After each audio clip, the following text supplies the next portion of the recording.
The year is 2008. F1 is coming to an end of one of its most iconic eras, with 2009 bringing a lot of changes to the car, and more excitingly, we had an incredible battle between Felipe Massa in the Ferrari and Lewis Hamilton in the McLaren. And going into the final race of the season, Massa started on 87 points, trailing Hamilton by 7 points on 94. Let the battle begin. But before we talk about the Brazilian Grand Prix, there are a few things that you need to know.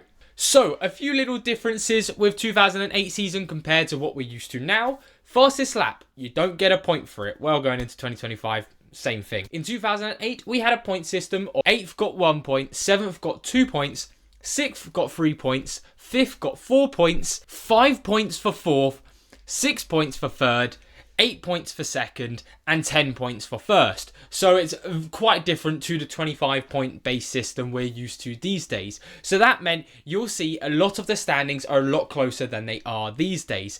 And then on top of that, this season you could refuel your car and change the tyres, which sometimes in different regulations isn't the case. But those are all the regulations you need to know going into this race. So then onto the drivers, and we'll talk about Felipe Massa first. So this would be his 6th season in Formula 1 and his 3rd season in Ferrari. So this was prime Felipe Massa. He was ready to win a championship. He'd seen his teammate do it in 2007 and he wanted a bit of that pie as well. And my God, did he deserve it in 2008.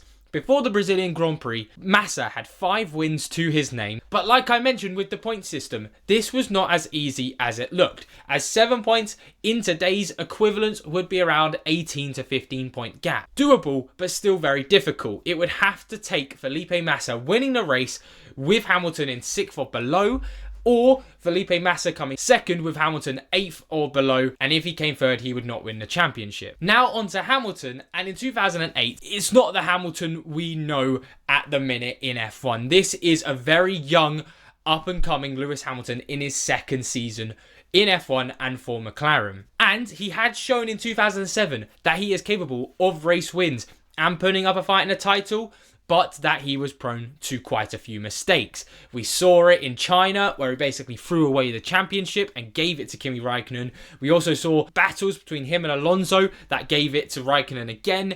So he had learned from 2007, but he was making these mistakes that a young driver would make. And with the cars being quite a bit less reliable back in these days, it meant that that 7 point gap, although was a hard task, if he didn't even finish the race or crashed out, would be a big issue. But for Hamilton, before Brazil, he came in with equal amount of wins to Felipe Massa, 5, and of course he was winning the championship. So yes, Lewis Hamilton came in with the upper hand. Onto the qualifying for Brazilian Grand Prix, and it was made very clear that the Ferraris were faster than the McLarens here.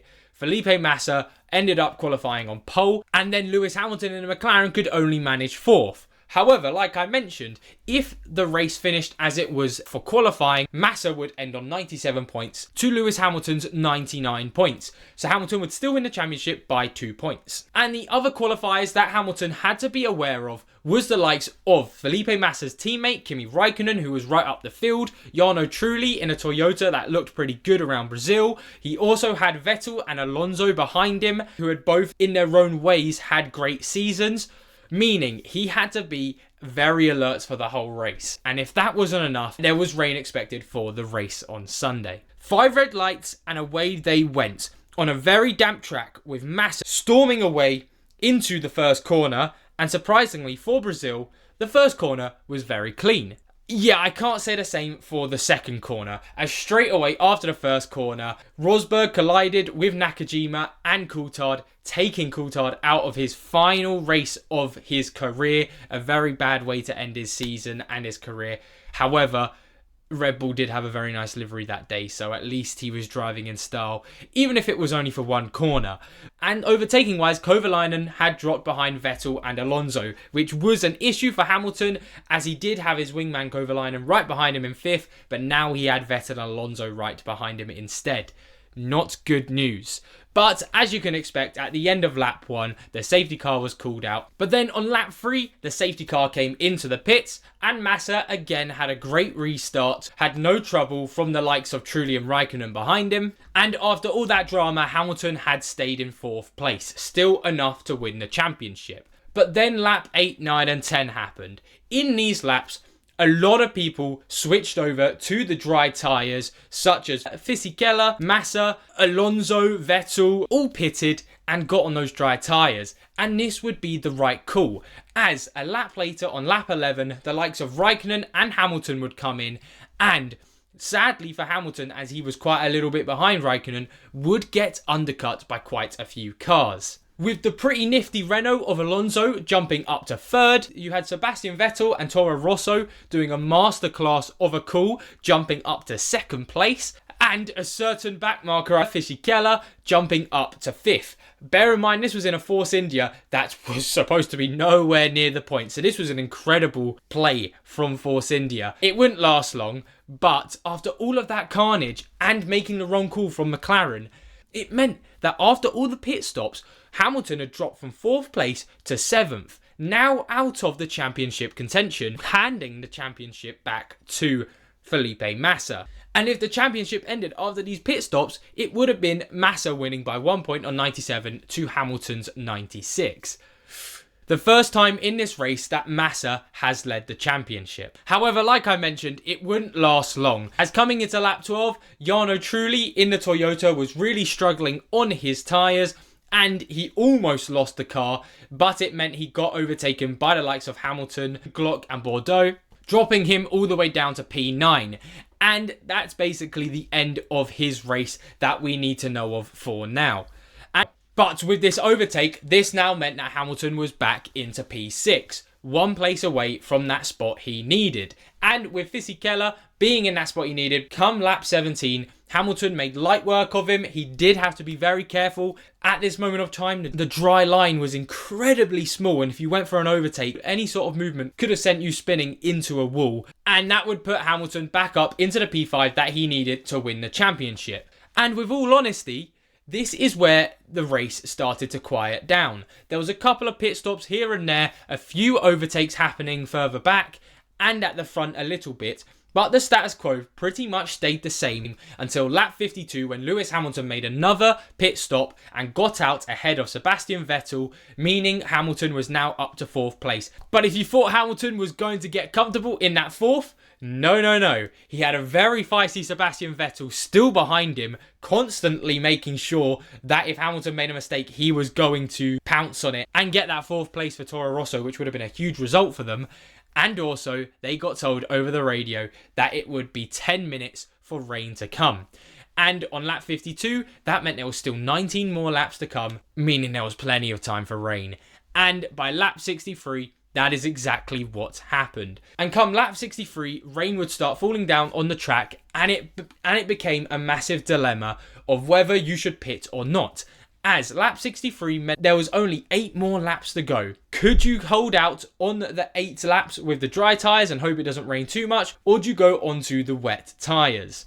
Well, everyone agreed it was too risky and went onto the wets. From lap 66 to lap 67, you would see the likes of Massa, Hamilton, Raikkonen, Alonso, Vettel, all of these drivers in the top field going onto the wet tyres. However, the Toyotas didn't agree, and with Timo Glock not pitting, it now meant that he was up to 4th place, and my God, was he not slowing down, meaning Hamilton had lost that buffer from 4th to 5th, and Vettel was still right behind him, waiting for Hamilton to make a mistake.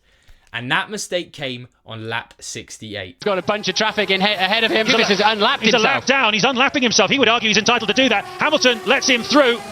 So he's got grip, and Hamilton's lost it. Oh my goodness me! Vettel's taken the place, and that could cost Hamilton the World Championship. Oh, it's now raining hard. And Vettel overtook him for that 5th place, meaning Hamilton was now 6th place with 3 laps to go. And that would mean Hamilton would lose out on the championship with equal points and lose out with Felipe Massa getting one more win ahead of Hamilton's, as Felipe Massa had a massive lead and was definitely going to win the race. But now being out of the championship lead once again in the race, Hamilton had to pray for rain. And my God, did it come just in time for lap 71, the final lap. One of the most intense Formula One laps in history.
To go now, and desperation starts to creep in for Lewis Hamilton.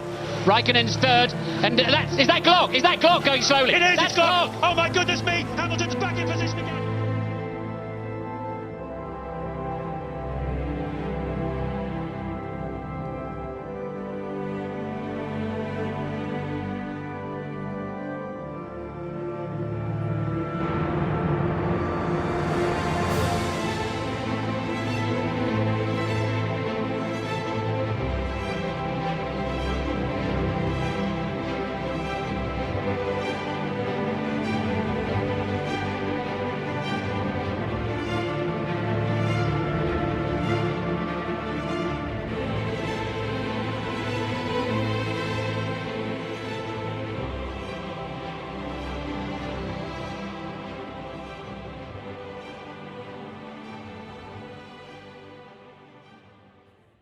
Hamilton had done it, not only on the final race, the final lap, but the fourth last corner of the Grand Prix.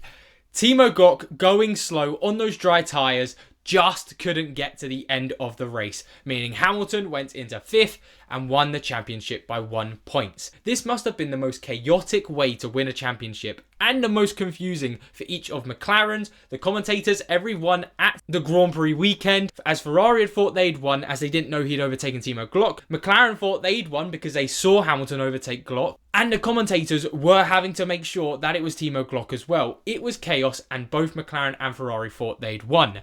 And of course, as we know, it was Timo Glock and that meant Hamilton had just done enough. And it is a sad story for Felipe Massa as he had definitely done enough this championship season with 6 race wins, more than the person who won the championship. If he had gone a little bit luckier and potentially if there weren't some issues with Crashgate, as yes, Crashgate does have a role to play in this, as without that race, Felipe Massa would have won the championship as he was looking very good until those pit stops, which came because of all of the safety car chaos and all of that jazz in Singapore. So there is an argument to that, but you cannot change the past, which he has found out as he has tried to do it multiple times in the future. But one person's sad story is another one's legacy. And my God, was this the first milestone in a very young and up and coming driver who would have one of, if not the greatest F1 careers of all time. But hey, this time in Brazil 2008, Lewis Hamilton came out on top. But there is a saying in life that goes, what goes around comes around. And I wonder if anything similar would happen in the future for Hamilton. I wonder.